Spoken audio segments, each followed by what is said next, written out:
How to Create a Glitch Monologues Season 31 Chapter 8.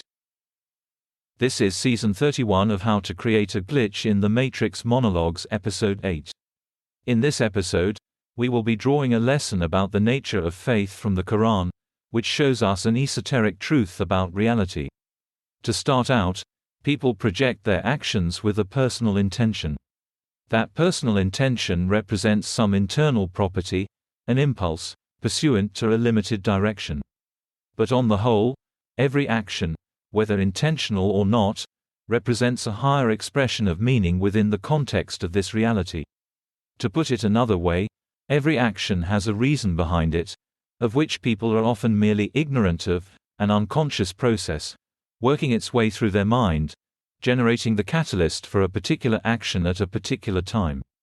In other words, the emotional expressions that people inhibit, the actions they divert into their unconscious, represent the failure of part of the plan to reach its fulmination through the actions of those involved.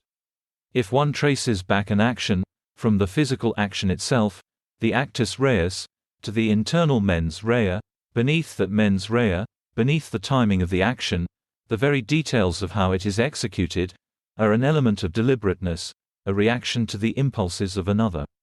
Let me give you an example. Suppose you are at your place of worship. You decide to go out for a cigarette. Outside, you realize, you are all out of them. You go to a nearby corner store.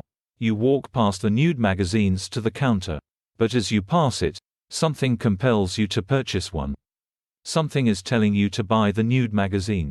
But you resist the impulse. You go buy your cigarettes and leave. As you smoke your cigarette, you have the sudden thought that you could have brought that nude magazine into the bathroom in your place of worship, as a joke, so to speak, and leave it on the counter. You chuckle to yourself, and finish your cigarette, and go home. Now, what would have happened if you had purchased that nude magazine and placed it in the bathroom of the place of worship? Perhaps nothing, but perhaps one of those 8-year-old boys now playing soccer in the building might chance upon it. He might see a woman nude for the first time. And this moment, wherein his innocence was washed away, where he became awakened, sexually, was the moment immediately prior to running into one of his female friends in the hall. He feels this energy about her, and himself, and for the first time, he experiences attraction. Long story short, those two children end up falling in love and getting married. All because you put that nude magazine in the bathroom. Now, there is a passage from the Quran which mirrors this realization. In Quran Surah Al-Kahf, 18-66, the Quran tells the story of Moses and a servant of God.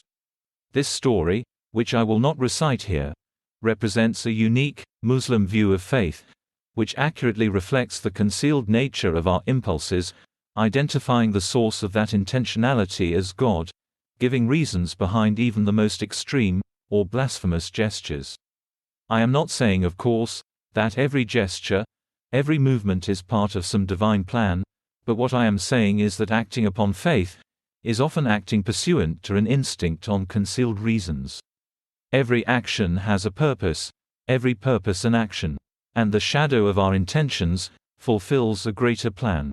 Thus, normative structures, which restrict us to clear and simple terms, rigid laws and prescriptions, do not reflect the ultimate flexibility of the architecture and the design.